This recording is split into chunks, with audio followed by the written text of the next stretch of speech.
our employers. We have to provide these people with a safe place to go to work. My grandfather was a police officer who died because he arrested a person and brought him in for protective custody. He worked in a small police department. They didn't have the facilities to house a prisoner. The prisoner kicked him in the chest, and he had a massive heart attack and died on the floor there. This could happen here in this town. People do these things. People from our town get arrested. People from outside our town get arrested. I've heard people say, well, we live in a sleepy little town. Well, part of the reason it's a sleepy little town is because we have people to make sure it stays a sleepy little town. I like that. I want to give them the facilities they need to do their job safely so that we can attract people who are good at these jobs, who can continue to be good at these jobs. And I would really urge everybody to come out and vote for this.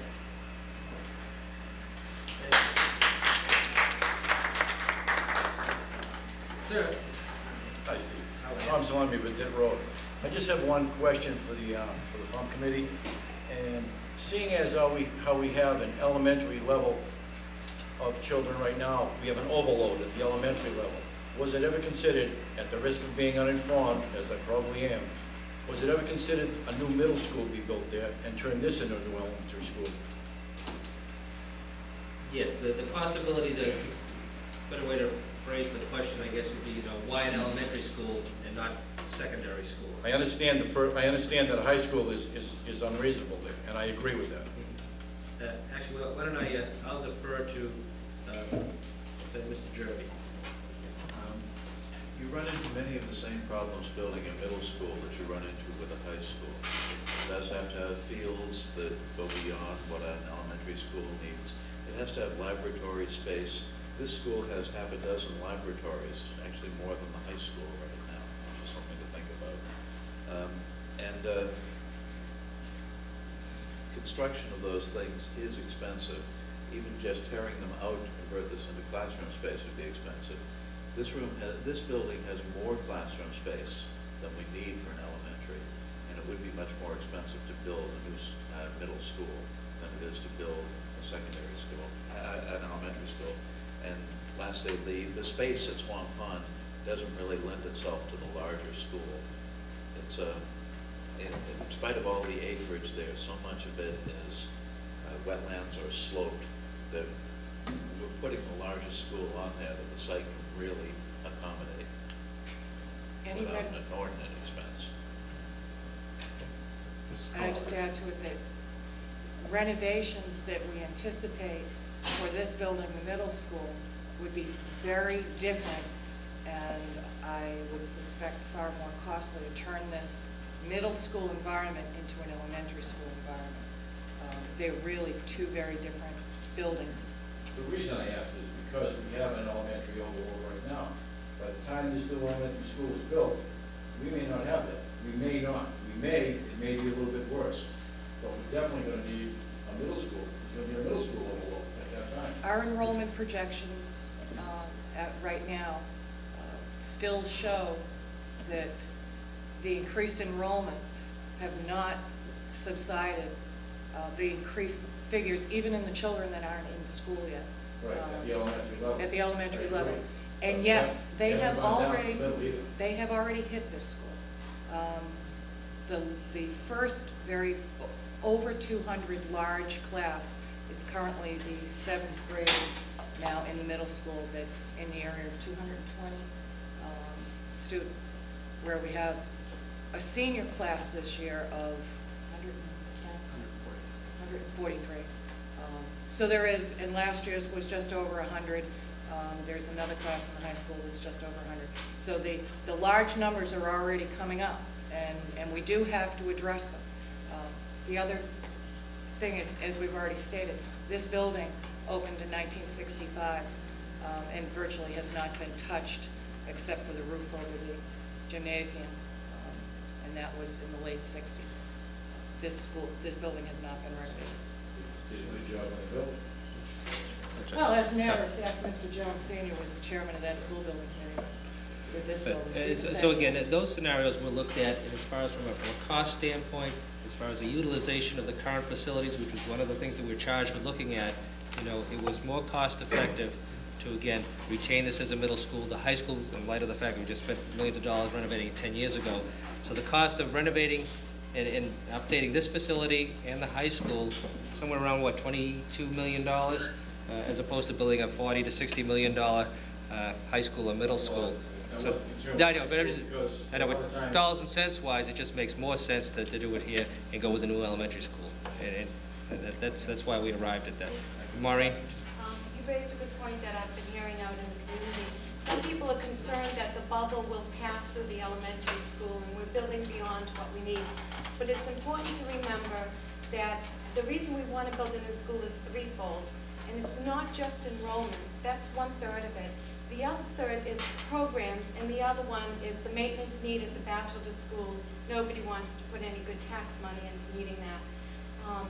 But one of the reasons we're building a 29 classroom school isn't strictly enrollments, it's program needs as well. In North Reading, we have the opportunity to house a preschool program in each one of our elementary schools, and the town benefits twofold from that. First, there's a cost savings because it's an integrated program, and we don't have to send about 8 students out to out-of-district programs. And it also benefits in that it's matched with a typical learning students that parents have a chance to bring into a public school system instead of a private school and get them acclimated. So we would like to put in that program. That's one of the spaces.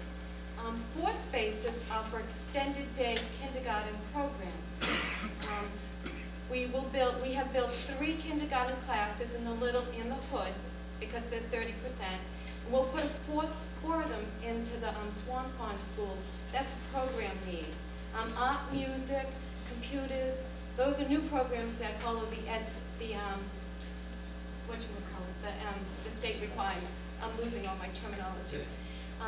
So when we look at 29 classrooms, the reaction in the town is to say, you're building to a bubble and it's past, and then you'll have empty classrooms, and that never will be the case. In the arena of education, there is always an opportunity, especially being a part of a collaborative, if we had an empty room, to rent that out to a SEAM collaborative space. SEAM collaborative rents from every town, and they go looking for rooms to accommodate the program. So we asked the superintendent to put together enrollment projections. He gave us a big number, we cut it down. We knew that we didn't want to build the bubble, we wanted to build to an average, and that's what this school will do. My concern is that there's not another bubble in addition to the bubble that's now. I don't want in 5 to 10 years, to have another bubble coming through, and we have to address both of them. That was my concern. Absolutely. That's what, again, one of the reasons why F.U.M.P was formed. Right. You know, issues such as that, issues such as, what are we going to do with the bachelor school? Have we looked at the enrollments? Are we building to the bubble? All of these things were reasons for the past proposals to fail. And one of the things that they were looking for was a master plan and a group of people to get together and look at all the scenarios, look at where we are, look what the numbers are, look what the projections were, look what the costs are going to be, and then look at the most cost-effective way of utilizing our current facilities, if that makes sense, raise them if that makes sense, or to, again, renovate and build new facilities, if that makes sense. Mr. Kelly. Noel Kelly, Lean on the Road. I'd like to give you a preview of a letter that I hope will appear tomorrow's transcript. And I've lived in town now for 8 or 9 years. Give me if I can't remember the actual years, gone by so fast. But I don't have children in the batch. My children are in the little, so I don't have a vested interest as regards the school. I'm not particularly perturbed with the way my children's facility they're in. I'm thrilled with it. But I sympathize with the parents of the batch. I went through on that tour, and apart from the abysmal condition of the building, and anybody who's done, as you mentioned, home renovations, cannot walk into that building and not see the disrepair. It's hit you right in the face. It's a disaster that is not just waiting to happen, it's happening right before our eyes. And the thing that was the most poignant of the entire tour for me was when we got to walk into the bathroom. And in the bathroom, we were informed that this is where the children who need that extra bit of attention get it. They get it in the toilet. So this is the message that we are sending to our children, particularly the ones most in need. We're saying to them, you are so important to us that we're going to teach you in the toilet. Now, what kind of a message, I ask you, as humanitarians, as basic people in the community, what kind of a message are we sending to these people? Not only to the children, but to their friends and to other people.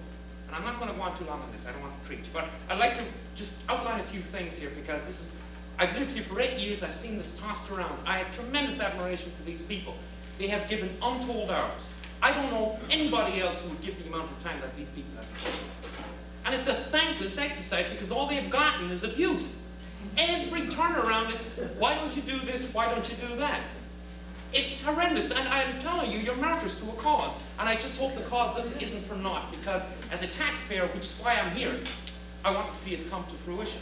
And I'd just like to outline a few things here. In 1997, the last go-around on this, Bill Smith and his Alliance for Common Sense disseminated a manifesto containing 10 reasons why Prop 2.5 override, I'm shaking, excuse me, I'm nervous, to fund a new elementary school should be defeated. And I'd like to revisit a few of these reasons.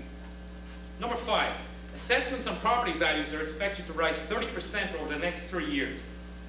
With real estate taxes at an all-time high, the careful scrutiny of excessive spending is paramount. These are Mr. Smith's words. We must be more accountable for any additional spending and create ways to give taxpayer relief. Now, as is evidently made clear to Selectman Smith, and I witnessed and anybody else who watched the meeting, the tax assessments will affect us, as Mr. O'Leary outlined earlier. Our assessments will go up, but it's the bill at the end of the day, how much taxes we have to pay. That's how much for taxes we pay. However, what is going to affect us in this go-around is commercial assessments are going to go down, because North Reading is not a desirable commercial venue. So more of the tax burden would be taken up by the residences. Not because of the school, not because of any of the buildings being built, but because, and I'm not getting political here, but because of a political decision made not to tax commercial property at a different rate. That's another subject. If NASDAQ, number 6, Mr. Smith's words, if NASDAQ figures are correct between the years 2000 and 2010, the projected increase in population in North Reading is expected to rise only 0.5%.